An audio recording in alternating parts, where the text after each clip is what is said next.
New documents reveal how the WHO botched their coronavirus response. Plus, you thought American politics was bad? Wait till you hear about the purges in China. Then more on this week's China News Headlines.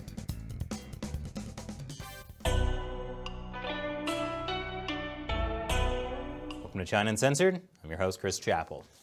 It's almost flu season, which means many countries are once again going into lockdown over the coronavirus. Cases in the U.S. are breaking global records, and experts say it will only get worse. 1.1 million people have died from the coronavirus, and yet there is still no transparent, independent investigation into the source of the virus. That's according to the New York Times. They've uncovered internal World Health Organization documents that make the WHO look pretty bad. Not that they needed any help. Internal documents and interviews with more than 50 public health officials, scientists, and diplomats provide an inside look at how a disempowered World Health Organization, eager to win access and cooperation from China, has struggled to achieve either. That's the understatement of the year, and in 2020, that's saying something. The documents say WHO leadership quietly negotiated terms with China that sidelined its own experts. They would not question China's initial response or even visit the live animal market in the city of Wuhan where the outbreak seemed to have originated. And that's a big deal, because if we can solve the mystery of the origin of the virus, that could help scientists prevent another pandemic and develop vaccines and treatments for this one. At the same time, the health organization pushed misleading and contradictory information about the risk of spread from symptomless carriers. Its experts were slow to accept the virus could be airborne.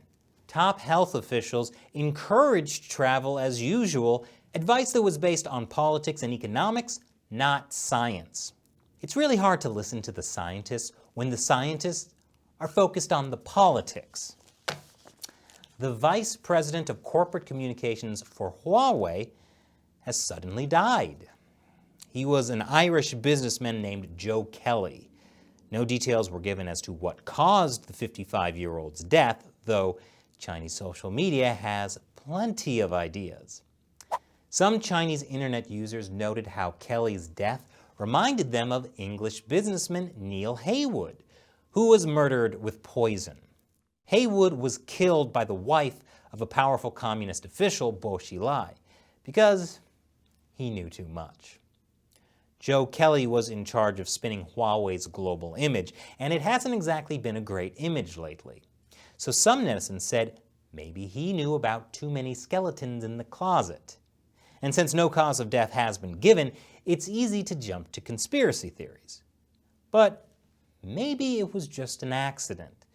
Like the time the head of a Chinese conglomerate died after falling from a wall. A totally normal thing that sometimes happens to successful people. Things are definitely being shaken up inside China right now.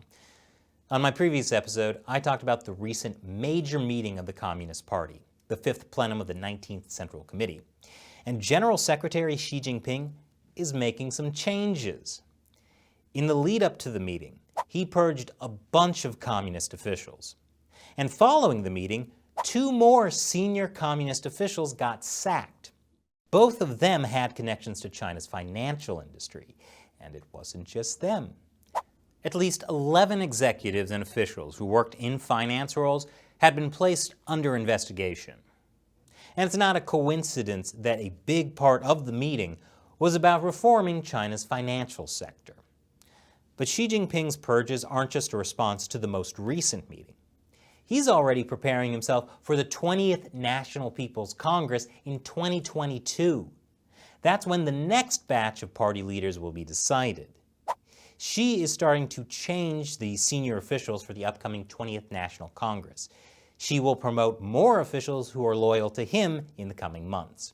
Sometimes you just gotta purge the officials who don't make you look and feel your best. The Quad, an alliance of Australia, India, Japan, and the US, designed to counter the threat from China. This week, the Quad began war games in the Indian Ocean. These are called the Malabar exercises. They began in 1992, but were just a bilateral exercise between the United States and India. Japan joined in 2017. This year is the first time Australia has joined in. Australians may be a bunch of criminals, but they're the kind of criminals you want on your side. Plus, they do a great barbecue. Yeah, that's me in Australia eating a barbecued possum. That was a fun episode.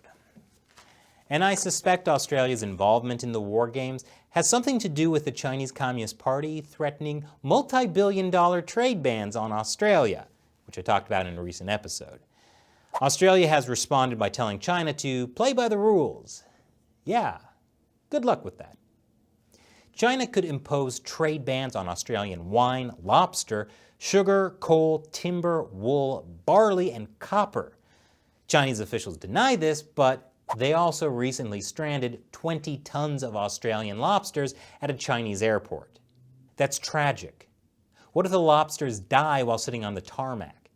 It would be almost as bad as being boiled alive. Anyway, the bad blood between China and Australia began when Australia pushed the WHO to look into the origin of the coronavirus. And they managed to anger the Chinese regime while simultaneously getting the WHO to do absolutely nothing. And now, it's time for me to answer a question from one of you, a fan who supports China Uncensored on the crowdfunding website Patreon. Logan asks, the last Cold War got us to the moon and gave us great technology like GPS. Chris and crew, willing to make a guess what tech this new Cold War will give us? Oh boy, the silver lining to any war, new technology. And I have a feeling this US-China Cold War will give us marvels we've never dreamed of, especially if the Cold War turns hot, like nuclear hot. So what kind of new tech might we get from such a war? Perhaps something like the stick. It's a versatile tool that can be used in many ways in the wasteland. As a walking stick, opening up cans of soup you may stumble upon, or as a weapon to fight off the mutants. I'm looking forward to the day when I can own one myself. How about you? Okay, a close second to the stick would be quantum technology. It's the new space race. Maybe I should do an episode about that. Thanks for your question, Logan. If you'd like me to answer your question on the show, join what I call the China Uncensored 50 Cent Army on Patreon. Join me in the fight against the Chinese Communist Party. For as little as the price of a cup of coffee, you can help us keep this show going. Go to patreon.com/China Uncensored to learn more. Once again, I'm Chris Chappell. See you next time.